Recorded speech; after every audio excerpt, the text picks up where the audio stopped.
হরে কৃষ্ণা, সকলকে জানাই শুভ দীপাবলি। আশা করি সকলের বাড়িতে একদম আলোয় ভরিয়ে তুলেছ। তো আজকে আমি তোমাদেরকে দর্শন করাবো যে শ্রীধাম মায়াপুর এই দিওয়ালির দিনে কত সুন্দর সেজে ওঠে। এখন আছি আমরা প্রভুপাদের পুষ্প সমাধিতে। কালী মায়ের গায়ের রং কালো হলে কি হবে, কালীমা আসে বলেই এই দিনটা পুরো জগৎ আলোয় আলোময় হয়ে ওঠে। ধনী গরিব মধ্যবিত্ত সকল প্রকারের মানুষই এই দিনে চেষ্টা করে নিজেদের জায়গাটাকে আলোয় ভরিয়ে তুলতে। কালী পুজো, দীপাবলি এর পাশাপাশি আরো একটি বিশেষ মাহাত্ম্য রয়েছে এই দিন। রামলালা ভগবান তার অযোধ্যাপুরীতে এই দিনেই ফিরেছিলেন, তাই অযোধ্যাবাসীরা অতি আনন্দের সহিত সারা অযোধ্যা আলোয় আলোময় করে তুলেছে। চারিদিকে এতটা পরিমাণে প্রদীপ জ্বালিয়েছিল যে সারা অযোধ্যাপুরী আলোয় ঝলমল করছিল এবং অযোধ্যাবাসীরা ভেবেছিল যাতে রামলালার অযোধ্যাপুরী যেন খুঁজতে কোনো সমস্যা না হয়। অতি আড়ম্বরের সহিত অযোধ্যাবাসীরা রামলালাকে বরণ করে নিয়েছিল। শ্রীধাম মায়াপুরকে দেখেও যেন তেমনটা মনে হচ্ছে। চারিদিকে এতটা পরিমাণে আলো, এত প্রদীপ মোমবাতি ধরানো হয়েছিল যেন সারা এলাকাটা পুরো প্রদীপের আলোয় ঝলমল করছে। কালী পুজো মানেই কিন্তু আলোময় একটি দিন, তাই এই দিনে নিজেকেও সুন্দর করে একটু সাজিয়ে না তুললে হয়। তাই আজকে আমিও খুব সুন্দরভাবে সেজেছি।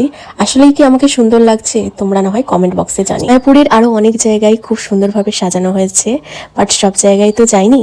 আর এই মাসটা কিন্তু দামোদর মাস, সারা মন্দিরও কিন্তু প্রদীপের আলোয় আলোময় হয়ে উঠেছে। সকলে ভগবানকে দীপদান করছে, তোমরাও দীপদান করছো তো অবশ্যই জানিও। আচ্ছা, এখন চলো আমার ছোট্ট সংসারে নিয়ে যাই, যেখানে আমি ছোট্ট করে নিজের মতো করে প্রদীপের আলোয় সাজিয়েছি। দিওয়ালির দিন আর সাথেই দামোদর মাস। তো দিওয়ালির দিনে আমি আমার ঘরটাকে ছোট্ট করে যেভাবে হোক সাজানোর চেষ্টা করেছি। পিছনে লাইটিং দেখতেই পাচ্ছ। তো এখন হচ্ছে দীপদান করবো আমরা ভগবানকে।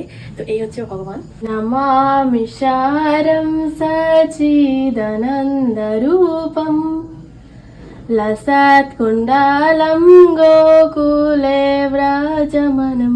ভগবানকে দীপদান করার পর দুজনে এখন এই প্রদীপগুলো ভগবানের কাছেই জ্বলবে। আর এতগুলো প্রদীপ একসাথে জ্বলছে, এতটা সুন্দর লাগছিল দেখতে। তো প্রদীপ নিয়ে আমরা কয়েকটা তারপরে ছবি তুলি, ভিডিও করি। দুজনে মিলেই আমরা একটু বাজি ফাটাই বলতে সেই ছোট্টবেলায় ফিরে যাই, সেই ফুলঝুরি আর রং মশাল। ছোট্টবেলায় সবাই কিন্তু এইগুলো জ্বালাতে বেশি ভালোবাসে।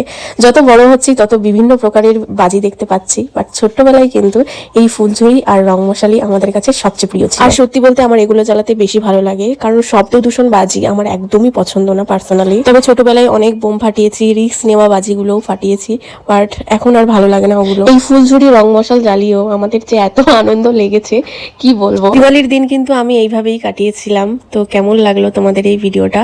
একদম সব মিলিয়ে দারুণ একটা দিন। এখানেও লাইটিং লাগিয়েছি এই জানলাটাতেও। তো তোমরা কে কিরকম ভাবে আনন্দ করছো অবশ্যই কমেন্ট করে জানাবে।